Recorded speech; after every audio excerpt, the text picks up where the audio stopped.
This is the WJTS News. Thank you for tuning in. I'm Bill Potter reporting.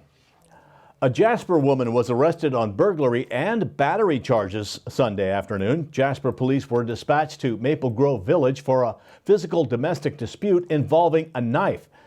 After further investigation, the person with the knife was identified as 21-year-old Brooklyn Thrasher. She was arrested and lodged in the DuBois County Security Center.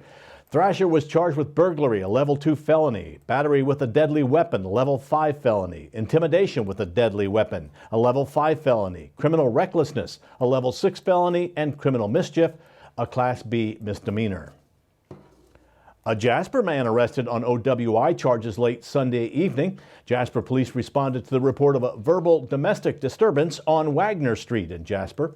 And upon investigation, the male subject, identified as 39-year-old Brandon J. Wilkie, was determined to be intoxicated and admitted to being under the influence of alcohol and narcotics. Wilkie also admitted to driving to the residence shortly before officers arrived. Wilkie was lodged in the DuBois County Security Center on charges of OWI and OWI endangerment. Jasper Group is collecting item donations to help those affected by the Mayfield, Kentucky tornado. Jasper Group will be sending trucks to the Mayfield, Kentucky area to provide needed items. The dock doors at the Jasper Group corporate headquarters in Jasper are open now through Wednesday from 6 a.m. to 7 p.m. for all members of the community to drop off donations.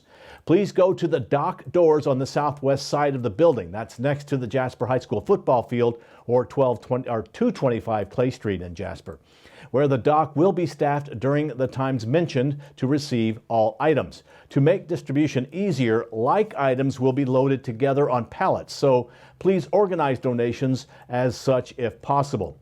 Many different types of items are being asked for. Here is a small list highlighting some of the things in request: personal hygiene items, non-perishable foods, water, blankets, towels, seasonably appropriate clothes, coats, gloves, socks, cleaning supplies, paper towels, cleaning wipes, rags and towels, Ziploc bags, duct tape, tarps, toilet paper, plates, napkins, baby items like diapers and bottles, formula and wipes, batteries and phone chargers. The dock doors at Jasper Group corporate headquarters in Jasper are open through Wednesday, 6 a.m. to 7 p.m.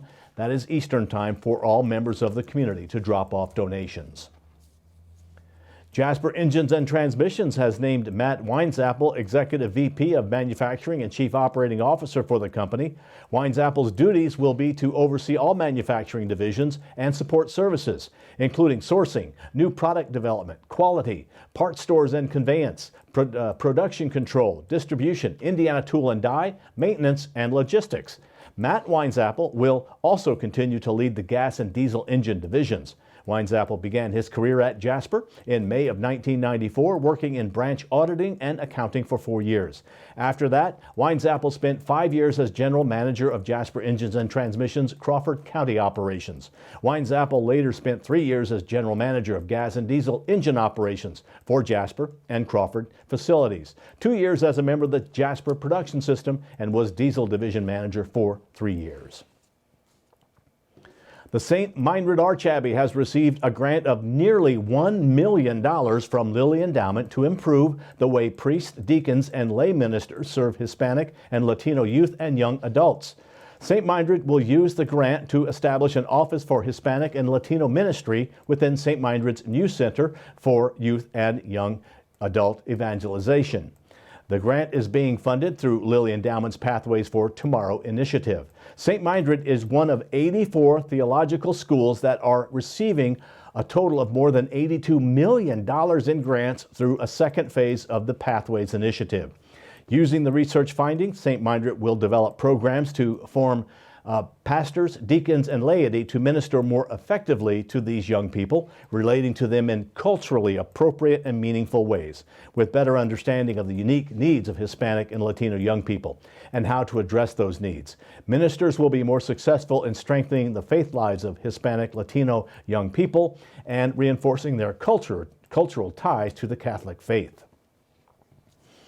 The Indiana Department of Transportation has announced lane closures for intersection of US 50 and State Road 257 in Washington for concrete pavement repairs.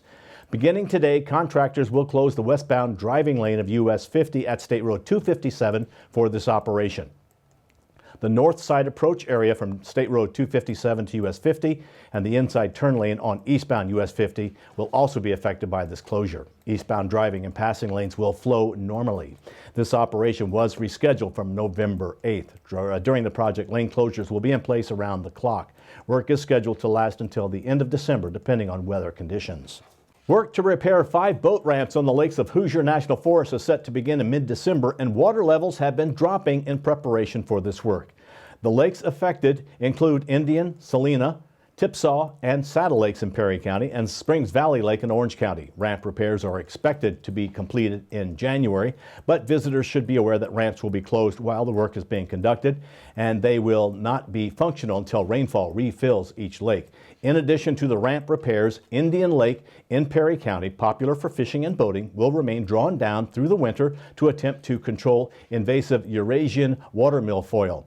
The public plays an important role in reducing the spread of this invasive plant by first learning to identify it. Boaters and anglers are encouraged to inspect their boats, trailers, motors, and any equipment used in water for Eurasian water milfoil after each use, and remove and dispose of any plants before leaving the site. It is also recommended to never transport bait or water from one water body to another. For more information and updates, visit fs.usda.gov/Hoosier. Now stay tuned. WJTS News will continue in a moment with Monday with the Mayor featuring Don Winkler, Rockport Mayor, followed by a look at weather, and Kurt Guxell steps in with sports.